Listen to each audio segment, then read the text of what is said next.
सबसे पहले सभी को राम राम। आज हम कक्षा 8 की प्रश्नावली संख्या 12.2 यानी कि न्यू एडिशन में 12.2 है, ओल्ड एडिशन में 14.2 है, उसको सॉल्व करेंगे। क्वेश्चन नंबर 3 को हमें यहाँ पे दिया गया है फैक्टराइज द एक्सप्रेशन। अब हमें क्या करना है, जो नीचे व्यंजक दिए गए, एक्सप्रेशन दिए गए, उनको फैक्टराइज करना है यानी गुणनखंड करना है। सिंपल सा है, जो भी हमें कॉमन लग रहा है उसे हम बाहर ले लेंगे, इसलिए फैक्टराइज हो जाएगा। कैसे? जैसे यहाँ पे हम देखते हैं ए दोनों में कॉमन नहीं आ रहा है तो हम नहीं ले सकते। देन उसके बाद यहाँ पे आ रहा है एक्स दोनों में कॉमन आ रहा है। और जब हम देखते हैं कि जब ऐसे कुछ भी नंबर्स कॉमन आते हैं या एक्स वाई या कुछ भी ऐसा कॉमन आता है तो हम उसमें क्या देखेंगे, पावर। मिनिमम जो पावर होगी उसी को हम कॉमन ले सकते हैं। जैसे एक्स की पावर 2 आ रही है, यहाँ पे एक्स की कुछ नहीं है तो 1 आएगी, तो हम यहाँ पे एक्स की पावर 1 को यानी एक्स को कॉमन ले सकते हैं। अब ध्यान से देखो, अंदर क्या बचा, एक्स स्क्वायर था, सिंगल एक्स कॉमन आ गया तो सिंगल एक्स बच जाएगा, प्लस फिर रहेगा बी और एक्स कॉमन चला गया तो ये हमारा फैक्टराइज हो जाएगा। इस तरीके से हमें ये क्वेश्चन करने हैं। इसी में हमें दिया गया question number 2। Second number question में दिया गया हमें 7p² प्लस 21q²। यहाँ पे भी हम देखते हैं क्या कॉमन आ रहा है। ध्यान से जब हम देखेंगे तो 7 आ रहा है कॉमन हमारा, 7 इसमें भी चला जाएगा और 7 21 में भी पूरा पूरा डिवाइड हो जाएगा। p यहाँ पर है लेकिन यहाँ नहीं है तो कॉमन नहीं आ सकता, तो 7 से 7 चला गया तो क्या बचेगा, p² प्लस 7 से 21 को डिवाइड करेंगे तो कितना आएगा, 3 और क्या बचेगा, q²। ये हमारा फैक्टराइज हो गया है। ऐसे ही हम आगे क्वेश्चन नंबर 3 को करेंगे।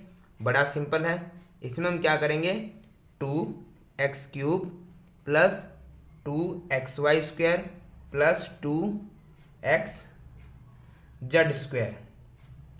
हम यहाँ क्या करेंगे, सबसे पहले अब हमारे पास यहाँ पे 3 टर्म्स हो चुके हैं तो हम सबसे पहले तीनों के अंदर कॉमन देखेंगे। 2 2 और 2 हमारा तीनों में आ रहा है तो हम बाहर ले लेंगे कॉमन 2।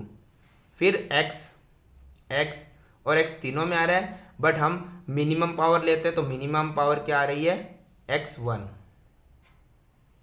उसके बाद यहाँ कुछ नहीं है तो आगे वाले में y हो चाहे z हो, तीनों में कॉमन नहीं आ रहा तो हम कॉमन नहीं ले सकते।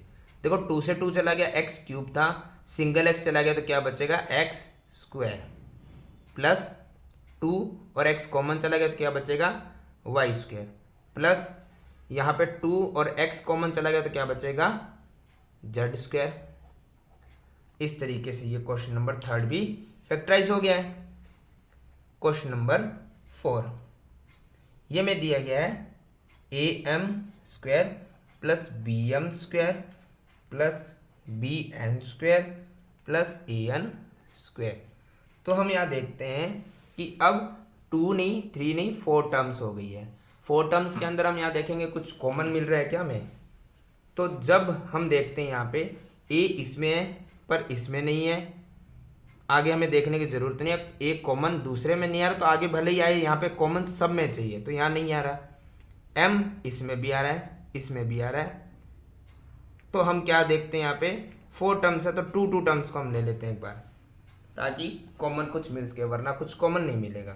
तो हम देखते हैं यहाँ पे दोनों के अंदर m² आ रहा है तो यहाँ पे क्या बचेगा, m² कॉमन चला गया प्लस b m² क्या आ गया हमारा कॉमन।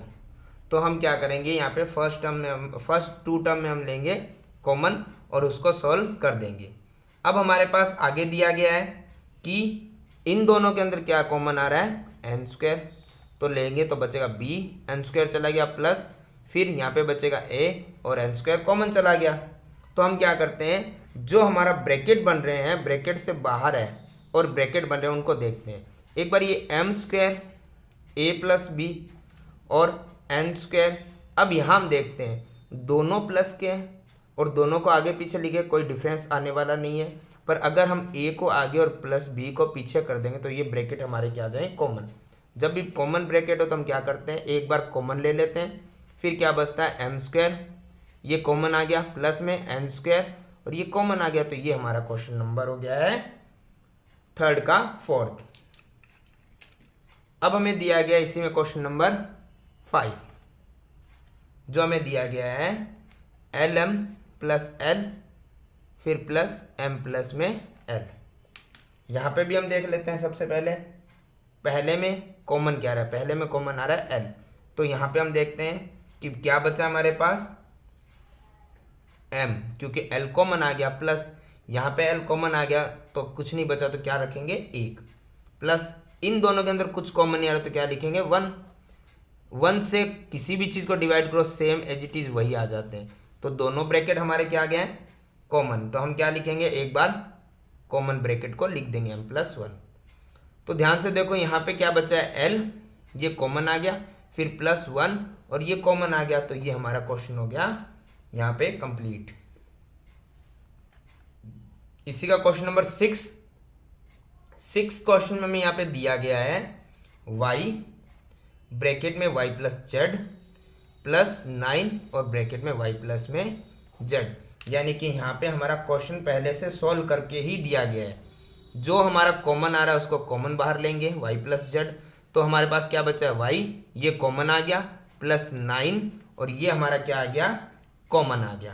तो इस तरीके से हमारा क्वेश्चन नंबर 6 भी हो गया कंप्लीट। फिर हम लेते हैं क्वेश्चन नंबर 7। क्वेश्चन नंबर 7 में हमें क्या दिया गया है 5y² minus 20y minus 8z और प्लस 2yz। तो हम क्या करते हैं सबसे पहले टू टर्म्स के अंदर कॉमन ले लेते हैं। देखो क्या आ रहा है 5 में चला जाएगा, 20 में भी डिवाइड हो जाएगा, और यहाँ पे y देखते हैं हम, y भी दोनों के अंदर कॉमन आ रहा है, बट मिनिमम जो हमारी पावर होती है तो y सिंगल ही आएगा 1 पावर। तो देखो 5 से 5 चला गया, y² था सिंगल चला गया तो y बचेगा माइनस 5 से 20 जाएगा 4 टाइम और y से y जाएगा तो कुछ नहीं, फिर माइनस दोनों के अंदर कुछ कॉमन आ रहा है। देखो दोनों के अंदर 8 और 2 में 2 में भी चला जाएगा 8 में भी चला जाएगा तो 2 कॉमन आ गया। फिर हम देखते हैं यहाँ पर z दोनों में कॉमन आ रहा है, बाकी यहाँ कुछ नहीं है तो आगे कॉमन आने वाला है ही नहीं। अब हम एक चीज देखते हैं यहाँ पे 2 जो हमारा था, हम यहाँ पे एक चीज और कर देते हैं यहाँ पे। अब हम एक चीज यहाँ पे वैसे समझ भी चुके हैं कि अब ब्रैकेट बनाएंगे जो भी आंसर आएगा हमें पता है कि वो ये सेम ही आने वाला है। अगर ये सेम नहीं आता है, क्योंकि हमने इतने अभी तक ब्रैकेट्स बनाए हैं दोनों में सेम आंसर आता है कॉमन, तो सेम ही आएगा वरना हमारा आंसर सही नहीं होगा। तो इसमें हम एक चीज समझ लेते हैं कि यहाँ पे अगर हमारा आंसर सेम नहीं आ रहा, अगर साइन भी सेम नहीं आ रहा तो गलत है। तो हम क्या करेंगे 2 से 8 जब डिवाइड करेंगे तो 4 टाइम जाएगा और जड़ से जड़ कॉमन चला गया, कुछ नहीं बचेगा।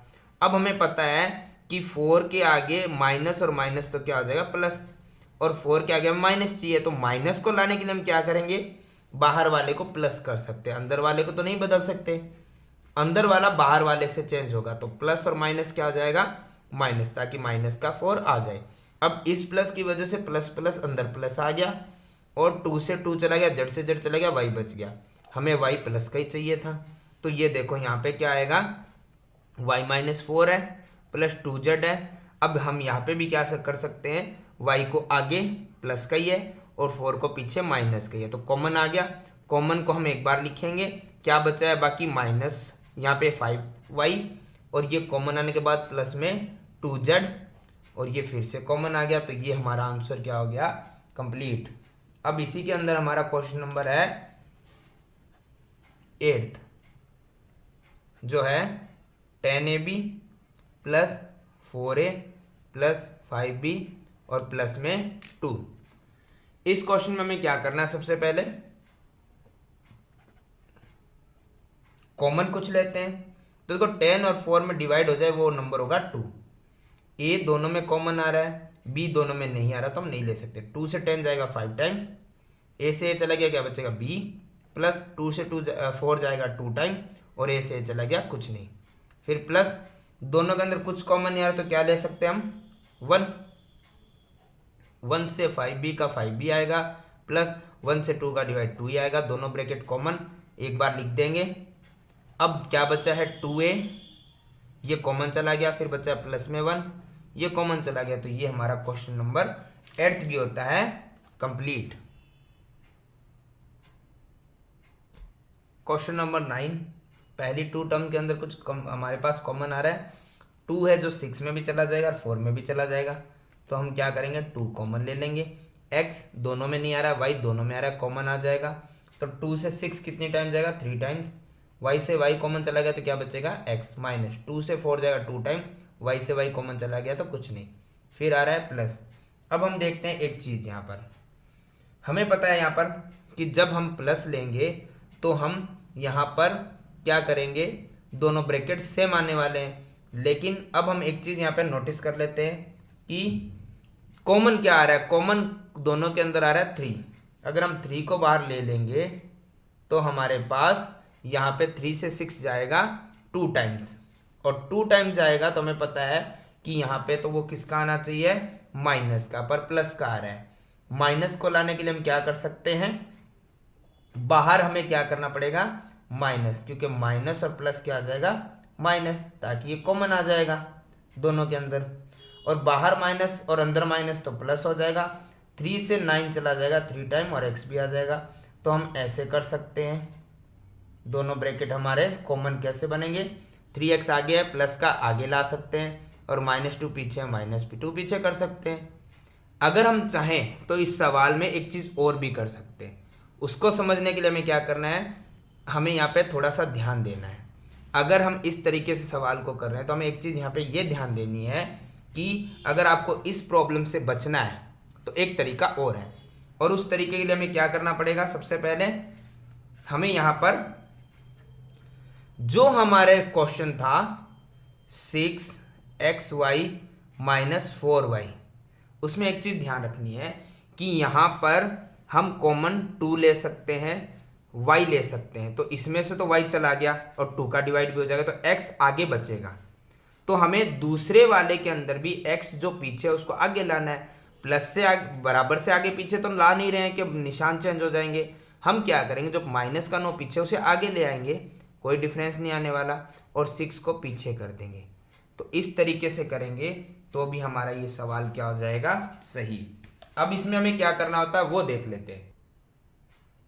हम यहाँ पर क्या करेंगे, सबसे पहले पहले वाला तो कॉमन वैसे का वैसे आएगा 2y, उसमें कोई चेंज नहीं है, तो 2 से 6 जाएगा 3 टाइम, y से y गया तो x, -2 से 4 जाएगा 2 टाइम, y से y जाएगा तो कुछ नहीं।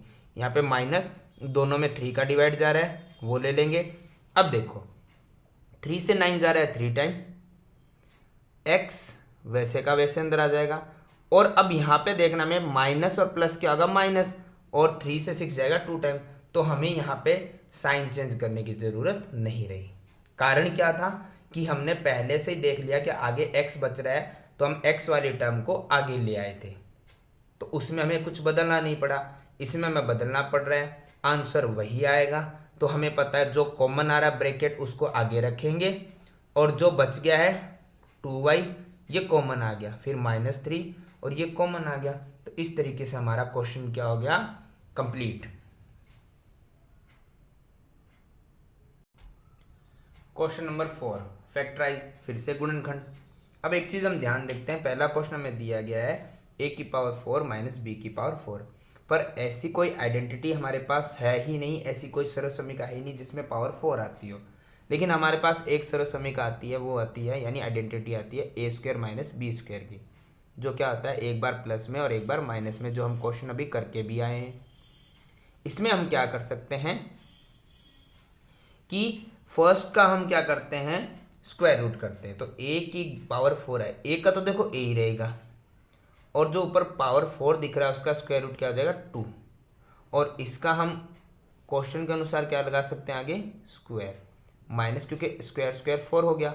ऐसे ही b और 4 की पावर का क्या हो जाएगा स्क्वायर और होल स्क्वायर, क्योंकि ये b और 2 की पावर 2 और उसकी होल पावर 2 हो जाएगा 4। अब हम क्या समझेंगे, हमारे लिए a² - b² में a जो है वो ब्रैकेट में a² बना है, क्योंकि यहाँ पे a 4 था।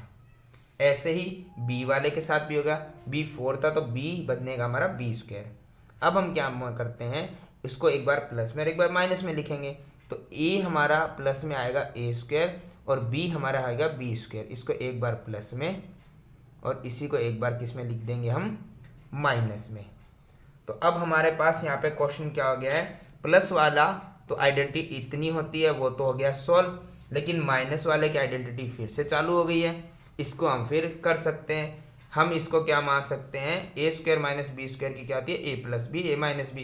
तो इसको हम कर देंगे ए प्लस बी और ए माइनस बी। तो ये हमारा क्वेश्चन नंबर 4 का फर्स्ट पार्ट हो गया है कंप्लीट, सॉल्व। अब इसी में हम देखेंगे क्वेश्चन नंबर 2, जो हमें दिया गया है p की पावर 4 और 81। तो हमें पता है सबसे पहले हम p की पावर 4 को रखेंगे और 81 के हम क्या कर देंगे, प्राइम फैक्टर्स कर देंगे। तो 81 के प्राइम फैक्टर्स क्या होते हैं, 2 से डिवाइड नहीं होता तो 3 से करेंगे। ये जा रहा है 27 टाइम, फिर जा रहा है 9 टाइम, फिर जा रहा है 3 टाइम और फिर जा रहा है 1 टाइम। तो ये आ गया 3 की पावर 4, 3 की पावर 4। ये पहले वाले क्वेश्चन की तरह ही है। हम क्या करेंगे, इसी का स्क्वायर रूट करेंगे, तो ये आएगा p और 4 का आता है स्क्वायर और उसका होल पावर माइनस 3 है, 3 तो 3 रहेगा हमारे पास, हम क्या करेंगे उसे 3 मान सकते हैं।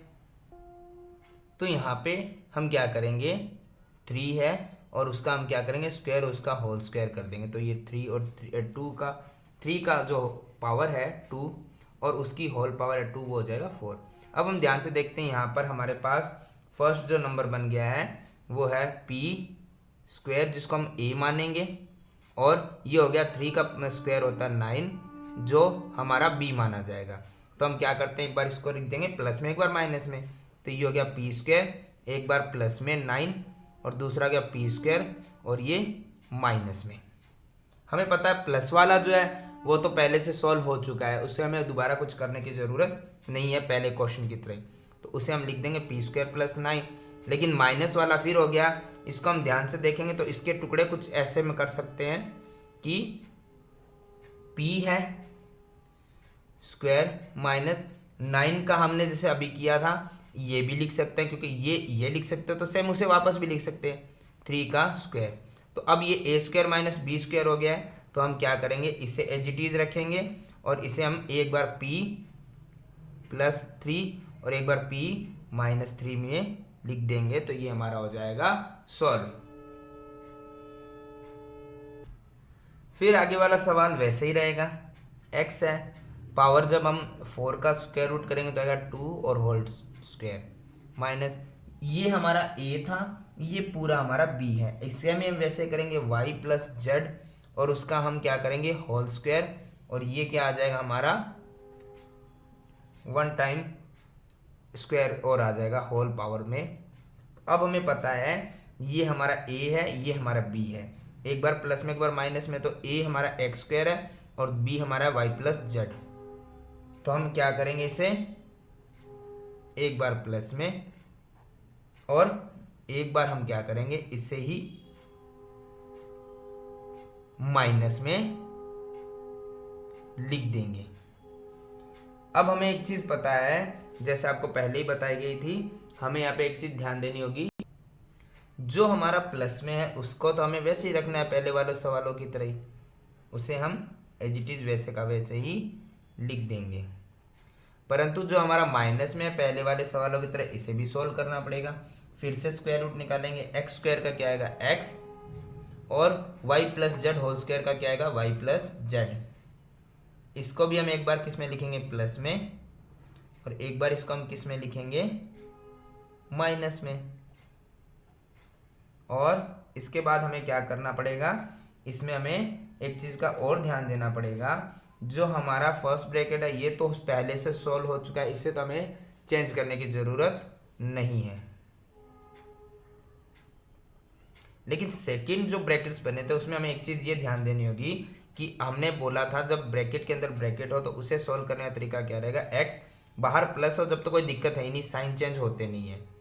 लेकिन अगर बाहर माइनस हो तो हम क्या करेंगे, अंदर वाला माइनस प्लस भी क्या आ जाता है माइनस। तो इस तरीके से हमारा क्वेश्चन नंबर 4 का थर्ड पार्ट भी होता है कंप्लीट। ये भी हमारा पिछले वाले क्वेश्चन की तरह ही है, बस थोड़ा सा ये ध्यान देना होता है हमें क्वेश्चन के अंदर कि सबसे पहला जो होता है x, तो उसकी पावर है 4 और उसका हमारे पास स्क्वायर रूट क्या आएगा, स्क्वायर और whole square, minus x minus z है तो उसमें भी हमें वही करना पड़ेगा, x माइनस जेड का स्क्वायर और होल स्क्वायर। तो अब एक चीज़ हमें यहाँ ध्यान देनी होगी कि हमारे पास पहले a जो है एक्स स्क्वायर और फिर है b x minus z square whole square, इसे एक बार प्लस में लिखना है और इसे हमें एक बार किस में लिखना है, माइनस में। फिर वही करना है प्लस वाला, तो अब अंत तक वैसे का वैसे ही रहने वाला है, इसमें कोई बदलाव होने वाला नहीं है।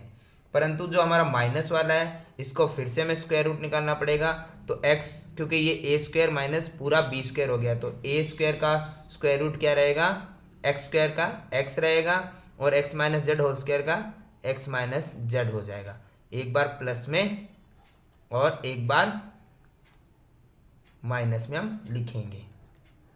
अब हमें एक चीज़ और पता है कि पहले वाले जो ब्रैकेट है उसमें तो कुछ करना ही नहीं है, लेकिन जो पीछे वाला ब्रैकेट है उसमें हमें करना है।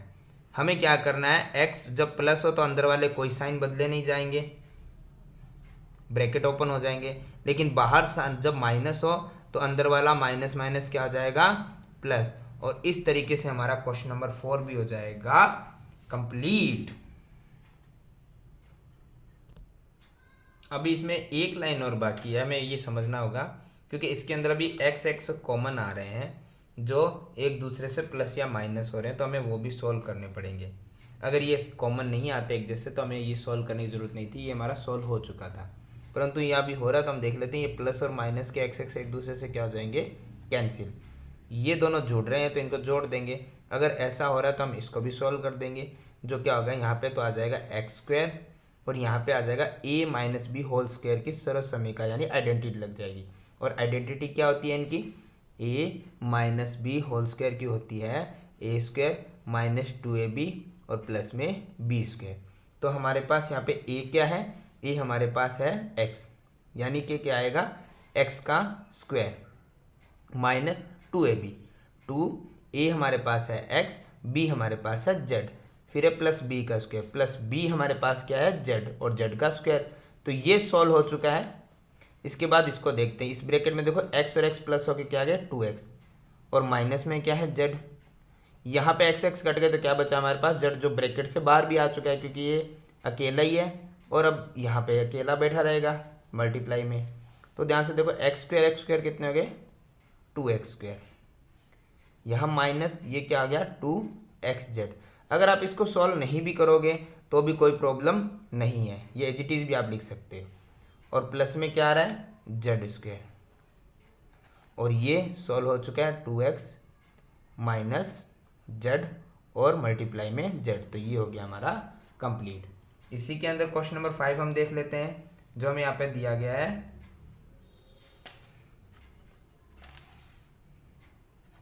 क्वेश्चन नंबर 5 हमें इसके अंदर दिया गया है a की power 4 minus 2a square b square plus b की पावर 4। अब हमें इसमें क्या करना होगा, सबसे पहले ये पहले सवाल की जो पहला हमने क्वेश्चन किया था उसी की तरह हमें क्या करना है, सबसे पहले यहाँ पर first part second part third part, तो फर्स्ट पार्ट का हमें क्या करना है स्क्वायर रूट, और a और 4 जो पावर होती है उसका होता है स्क्वायर और होल स्क्वायर। इसके बाद हम क्या करते हैं, जो हमारे पास है b उसको हम क्या करेंगे कुछ ऐसे ही कर देंगे। एक बार हम इसको इस प्रकार से लिख देते हैं a स्क्वायर, ये इसका स्क्वायर रूट हो गया, और b4 का भी होता है b स्क्वायर, ये इसका स्क्वायर रूट हो गया, बीच वाले का साइन आ जाएगा और ये हो गया होल स्क्वायर। तो इसकी हमारी जो आइडेंटिटी होती है वो क्या बनेगी, ये हमारा है a, ये हमारा b माइनस होल स्क्वायर, तो इसकी आइडेंटिटी तो यही रहेगी a स्क्वायर। a हमारे पास क्या है पहले से स्क्वायर है और इसके ऊपर से एक्स्ट्रा स्क्वायर, फिर माइनस 2ab, 2a हमारे पास है a स्क्वायर और b हमारे पास क्या है b स्क्वायर प्लस b का स्क्वायर, b पहले से b स्क्वायर है और उसकी पावर आ गई फिर से स्क्वायर, तो ये हो गया a square minus b square की होल स्क्वायर पावर क्या आ जाएगी, ए, ये हो गया ए की पावर 4, 2a² b², और ऐसे b की पावर कितनी हो गई 4। यानी कि ये हमारा क्या था, क्वेश्चन था। तो इसका आंसर क्या हो गया है, a² माइनस b² की होल स्क्वायर। अब हमें इसमें एक चीज को नोटिस करना है कि हमारे पास इसी स्क्वायर को एक बार छोड़ देते तो ये हमारा हो गया a² माइनस b², और a² माइनस b² की आइडेंटिटी हमारे पास क्या थी, a² माइनस b² की आइडेंटिटी हमारे पास थी a प्लस बी और a माइनस बी। ये हमारे सेकेंड क्वेश्चन के अंदर आया था। तो हमें उसी तरीके से इसे सॉल्व करना है। तो हम क्या करेंगे, सिर्फ इतने का ये होल स्क्वायर इसको एक बार रख देंगे। इसका सॉल्यूशन क्या बनता है हमारे पास, सबसे पहले इसका हम क्या करेंगे, स्क्वायर रूट। a² का होता है a, b² का होता है b, एक बार प्लस में और एक बार माइनस में लिखेंगे। और इस पे हमारे पास क्या था, होल स्क्वायर, वो एज इट इज रहेगा, बीच वाले का सॉल्यूशन, ऊपर होल स्क्वायर वैसे का वैसा। तो अब हम यहाँ पे एक चीज को नोटिस करेंगे, ये होल स्क्वायर है, ये दोनों पे अप्लाई होगा, यानी कि ये होगा a plus b whole square पे भी, और ये होगा a minus b whole square पे भी। तो हम इसको ये भी लिख सकते हैं कि a plus b whole square का क्या मतलब होता है, यानी कि a प्लस बी और a प्लस बी 2 टाइम्स लिखना। और ऐसे a minus b whole square का क्या होता है, a माइनस बी और a माइनस बी 2 टाइम्स लिखना। तो ये हमारा क्वेश्चन नंबर 4th का 5th भी होता है कंप्लीट। क्वेश्चन नंबर 5, इसमें दिया गया हमें फैक्टराइज द फॉलोइंग एक्सप्रेशंस, यानी कि जो हमें व्यंजक दिए गए उनमें हमें क्या करना है, फिर से गुणनखंड करना है। लेकिन एक चीज़ हमें यहाँ पे थोड़ा ध्यान रखना है, अगर हम यहाँ पे first second third in step को देखते हुए देखते हैं कि फर्स्ट का हम क्या करेंगे, यहाँ पे स्क्वायर रूट निकाल देंगे तो p² का स्क्वायर रूट निकल जाएगा, पर जो लास्ट 8 है उसका स्क्वायर रूट हम नहीं निकाल पाए, क्योंकि 8 का स्क्वायर रूट कोई होता नहीं है, वहाँ 9, 16 कुछ और होता तो स्क्वायर रूट निकल सकता था, पर ये अगर नहीं निकला तो इस तरीके से हम नहीं कर पाएंगे। फिर हमें क्या करना पड़ेगा, यहाँ पे जैसे हम कि क्वाड्रेटिक इक्वेशन जो यूज़ करते थे हम, यानी कि द्विघात समीकरण, वैसा इसमें प्रोसेस कर सकते हैं। और वैसा करने के लिए हमें क्या करना पड़ेगा, क्वाड्रेटिक इक्वेशन में क्या होता था वो आइए समझ लेते हैं। बड़ा सिंपल सा फॉर्मूला है, उसमें हमें क्या करना पड़ता है, जो हमारे पास फर्स्ट यहाँ पे देखिए हमें 3 स्टेप्स होते हैं, फर्स्ट सेकंड और थर्ड। हमें क्या करना पड़ता है, जो फर्स्ट हमारे पास होता है उसकी मल्टीप्लाई हमेशा थर्ड वाले यानी लास्ट वाले से करनी होती है। इसको समझने का बड़ा आसान सा तरीका है। हमें क्या करना है, यहाँ पर जो हमारा फर्स्ट है उसकी मल्टीप्लाई किससे करना होगा, थर्ड से। तो फर्स्ट में यहाँ पे कोई नंबर नहीं है, p² को छोड़ दे तो नंबर नहीं है, तो हम क्या मान सकते हैं 1, और उसकी मल्टीप्लाई हमें किससे करनी है, थर्ड यानी 8 से। तो कितना आएगा 8, यानी मल्टीप्लाई करने पे 8 आना चाहिए और प्लस माइनस करने पे बीच वाला यानी 6 आना चाहिए। तो ये कैसे आएगा आइए समझ लेते हैं। हमें एक चीज़ यहाँ पे कंफर्म रखनी है, वो ये है कि जो फर्स्ट वाला और जो लास्ट वाला उसे एज इट इज हमें लिख लेना है। अब हमें बीच वाले के हमें इस प्रकार से टुकड़े करने पड़ेंगे, जो 6 हमें दिया गया है उसको हमें कैसे करना है ये वो समझते हैं। हमें एक चीज़ तो क्लियर हो गई है कि मल्टीप्लाई करने पे हमें 8 आना चाहिए, तो और प्लस माइनस करने पे 6 आना चाहिए। तो मैं अगर इसको करता हूँ 4 और 2, p साथ में तो दोनों के साथ लिख देते हैं। तो देखो यहाँ पे प्लस और प्लस, 4 और 2 6 हो गया, और 4 और 2 की मल्टीप्लाई करने पे क्या आना चाहिए था, 8 आ रहा है। तो इस तरीके से हम कर सकते हैं। अब वैसे ही करना है हमें, हमारे पास 4 टर्म्स हो गई है, तो फर्स्ट 2 टर्म्स हम ले लेंगे, दोनों के अंदर कॉमन क्या आ रहा है, p आ रहा है। तो देखो p² से p जाएगा तो सिंगल p बचेगा, प्लस यहाँ 4 बच गया और p से p कॉमन गया तो कुछ नहीं, फिर प्लस दोनों में 2 का टेबल डिवाइड हो जाएगा, तो 2 से 2 क्या बचेगा p, और एक चीज़ हमें सबको पता है 2 से 8 जाएगा 4, ये दोनों ब्रैकेट्स हमारे कॉमन बनेंगे। तो p + 4 कॉमन आ गया, तो देखो बचा क्या है p, ये कॉमन आ गया, फिर प्लस 2 और ये कॉमन आ गया, तो ये हमारा क्या हो गया है आंसर। इसी तरीके से हमारा क्वेश्चन नंबर, इसी में हम 2 को सॉल्व करेंगे। 2 हमें दिया गया यहाँ पर, हमें यहाँ पे फर्स्ट और लास्ट ये टर्म तो वैसे की वैसे लिखनी है, और हमें क्या बताया गया था, फर्स्ट टर्म की लास्ट टर्म से मल्टीप्लाई करेंगे तो आएगा यहाँ पे कुछ नहीं, तो 1 1 की 20, 1 से करेंगे तो 21, यानी मल्टीप्लाई करने पे 21 आना चाहिए और प्लस माइनस करने पे 10 आना चाहिए। तो हम यहाँ पे क्या ले सकते हैं, -7 और क्यू साथ में और -3 क्यू साथ में। तो देखो माइनस और 7 और माइनस का 3, 7 3 21 हो गया, माइनस माइनस प्लस आ गया, और 7 और 3 को प्लस करेंगे तो 10 आएगा, और बड़ा जो नंबर है उसके साथ डिजिट है उसके सामने वाला साइन यानी कि सिंबल आ जाएगा। तो इस प्रकार से अब हमारे पास 4 टर्म हो गई है। तो पहले दो में कॉमन क्या रहा है, क्यू, क्यू को हम कॉमन लेते हैं तो क्या बचेगा, स्क्वायर क्यू, स्क्वायर में से सिंगल क्यू जाएगा तो सिंगल क्यू बचेगा, माइनस यहाँ पे क्यू से क्यू कॉमन गया तो बचेगा 7, यहाँ पे माइनस, दोनों में 3 का डिवाइड पूरा पूरा जा रहा है तो 3 से 3 जाएगा तो बचेगा क्यू, माइनस और प्लस माइनस, और 3 का 21 में 7, दोनों ब्रैकेट सेम आ रहे हैं, क्यू -7 कॉमन लिया, यहाँ बचेगा फिर से क्यू, ये पूरा ब्रैकेट कॉमन आ गया, फिर बचेगा -3, ये पूरा ब्रैकेट कॉमन आ गया, ये भी हो गया सॉल्व। अब हमें इसी का आखिरी क्वेश्चन यानी थर्ड वाला करना है, जो हमें दिया गया है p² प्लस 6p - 16। हमें एक चीज़ तो पता है कि फर्स्ट टर्म को और लास्ट टर्म को हमें एज इट इज लिखना है।